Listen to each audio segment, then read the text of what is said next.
Good morning, everyone. Let's get the show started. Easter Tuesday, the second business and market day for the week, the 18th of June. I am Bosun Amafaye, and we welcome all of you from our global headquarters here in Lagos. Nigeria's central bank refutes Reuters report, quoting recent World Investment Report for 2019 that says Nigeria's foreign direct investment falls over 40% in 2018.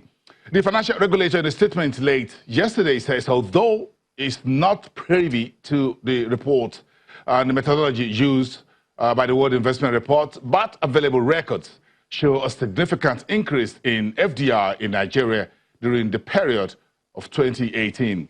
According to the central bank, in 2018, total capital inflows into Nigeria stood at $19.07 billion, out of which FDI is accounted for $7.78 billion, and that's about a 20.18% of total capital inflows into the country.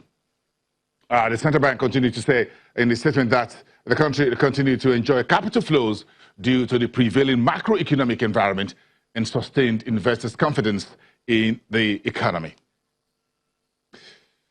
Meantime, the International Finance Corporation and its asset management, the IFC asset management company, says they're planning a sale of about 14.1% equity they hold in Pan-African lender based in Togo, EcoBank Transnational Incorporated, listed on 3 exchanges within the West African region. According to the statement released yesterday, the sale of the shares will be completed in, quote, coming months, subject, however, to due diligence, internal and regulatory approvals. And this is taking the cement business beyond the doorsteps of Nigeria. Dangote Cement, Nigeria's industrial giant, says it's planning an export facility of about 8 million metric tons in Lagos and Port Harcourt in 2019, looking to attract $700 million into economy, create jobs, among other things. The Dangote Group Chief Executive Officer Makoju says the new export terminals are priority for the cement company in order to replace non-African imports in Cameroon and foreign exchange and increase the utilization of its cement plants in Nigeria.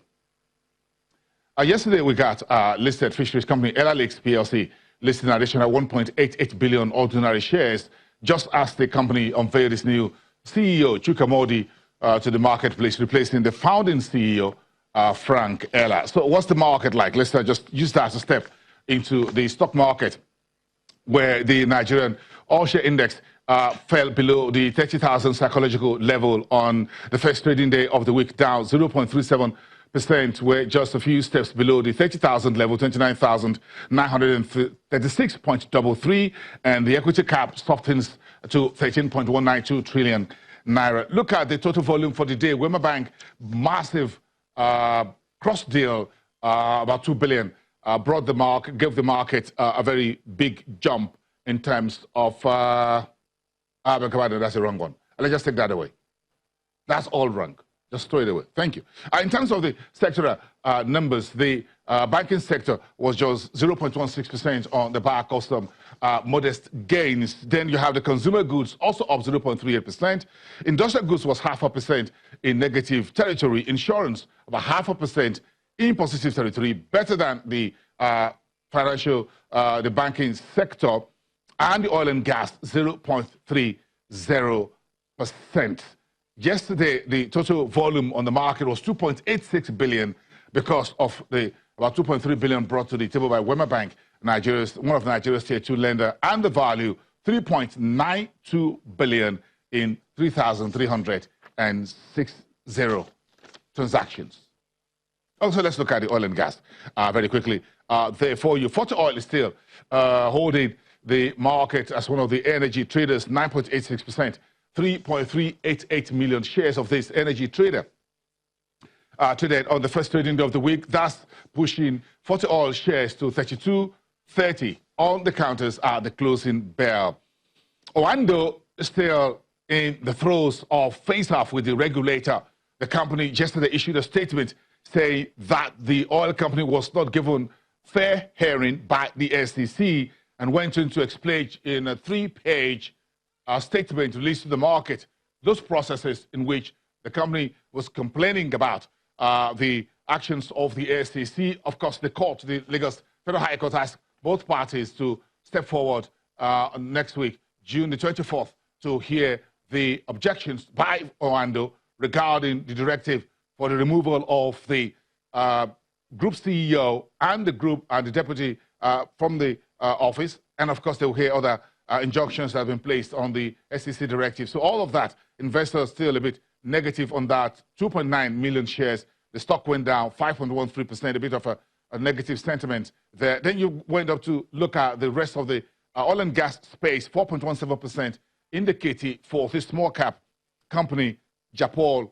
ending 25 kobo on the counter. The rest were largely in the grey territory. Okay, let's move on to the unlisted securities market. As the NESD getting a bit of the bout from the broader market, 0.38% on Monday to start the week. The USI lost that percentage point. That's reading 715.75 for you. And the market cap by that number getting precipitously close to 540 billion. A bit of a profit taking. Less than 80,000 shares on listed securities were traded in just 7 transactions. A very modest Monday for the over-the-counter market in unlisted securities. So let's go up to the fixed income market and check through a very first day when the financial regulator threw out new treasuries on the market, but investors were still very active in terms of the secondary window, 152.92 billion naira in total at the FMDQ OTC, FMDQ Securities Exchange, PLC, where we saw the market. That's the naira bond there for you, but let's just chew this over. You saw the 12 deals worth more than 20 billion for the naira bond maturing 23rd of February 2028. That's the midterm paper. Then you have a long dated 18th March 2036. That's one of the longest dated paper in Nigeria. That's 16 billion in that space. Total of 34 transactions. A very good day if you ask me for a Monday. But let's get back to the treasuries where it looks like the big story is. This is showing you a single digit, north of single digit discount high for treasuries maturing 29th of August this year. Flip that over, folks. Let's just see the numbers. 64 transactions as investors begin to see the central bank, the DMO, and the Ministry of Finance, the Nigerian authorities, generally speaking, trying to reshuffle Nigeria's portfolio of treasuries and the yield that the government paid. We spoke about this yesterday, and on Friday, if we're going to see a single digit this week, and there it is on your TV screen, 152.92 billion naira, 381 transactions. Let's talk about that a little bit later on the program to see how we arrive at this and if this is going to hold on for now. But let's talk about a bit of a corporate sustainability. FMDQ, of course, is the home of what's called derivatives, fixed income, FX, and other products. That's a dedicated platform for that. And that's where Akadi Ugoji, who is an associate executive director, is joining us this morning for this conversation. Akadi, it's good to see you. Welcome to the program. Good morning, Boston. Good to see you too. Okay, so let's put a bit of, you're in charge of corporate development for FMDQ, or Securities Exchange PLC. So when we talk about corporate sustainability and all of that, where are we at the moment as far as FMDQ is concerned? So as we all know, sustainability is a global trend in which Nigeria hasn't been left behind. FMDQ has also been doing its part in sort of spearheading initiatives in those areas, from internal initiatives to how FMDQ manages its operations internally to externally as well. You would read today in the news that Lagos recently joined the Sustainability International Network of Financial Centers for Sustainability, which is a global network which has about 27 others with London, New York, Paris, and other financial institutions. And Lagos is about the 23rd member. And this was facilitated by the United Nations Environmental Program with FMDQ and other stakeholders in the market. So that's one of the areas FMDQ is working with the market in sustainability. But bringing it home, FMDQ has 5 sustainable pillars around the sustainability agenda, and we cover areas concerning our markets, our business, our community, our environment, and our people. We're doing several different initiatives around all of those areas. Recently, we had the media spoke about the last time, demystifying green bonds, and we've had sessions with investors as well and the pension fund operators around this area as well. Boston, I'm sure you're aware that FMDQ has its debt capital markets development project, which has been running for a couple of years now, with about 6 subcommittees. And one of the subcommittee is the Sustainable Finance Subcommittee.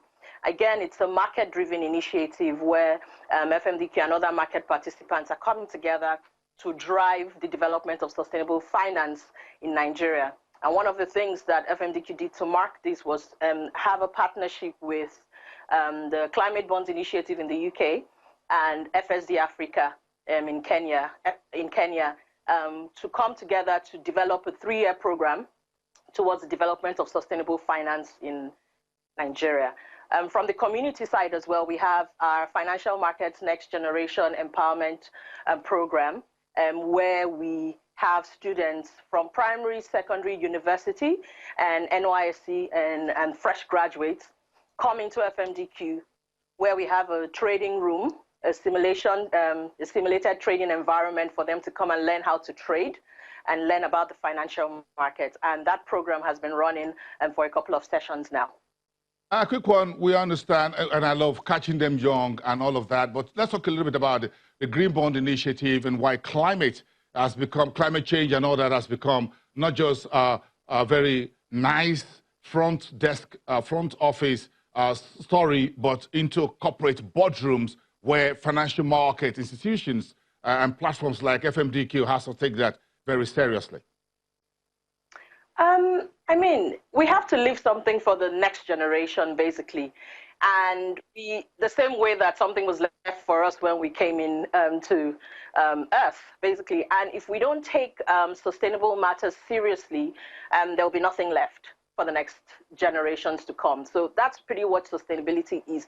Making sure that we not only leave behind something for the future, but also even improve it and make sure that there's a circular flow in the economy and in the various economies around the world. So pretty much instead of using and tossing when you finish using, there are ways around which you can use and recycle back into the economy so that there's a circular flow, and this protects the environment, basically. So that's where the whole sustainability agenda came from. We can see in several parts of the world there's flooding, you know, the seas and the seas are overflowing and things like that. All of these are effects of us not taking care of our environment, where we don't have proper waste management and things like that. So sustainability is and should be in the forefront of every organization and individual if we want to continue to do business in the future and leave something for the future generation.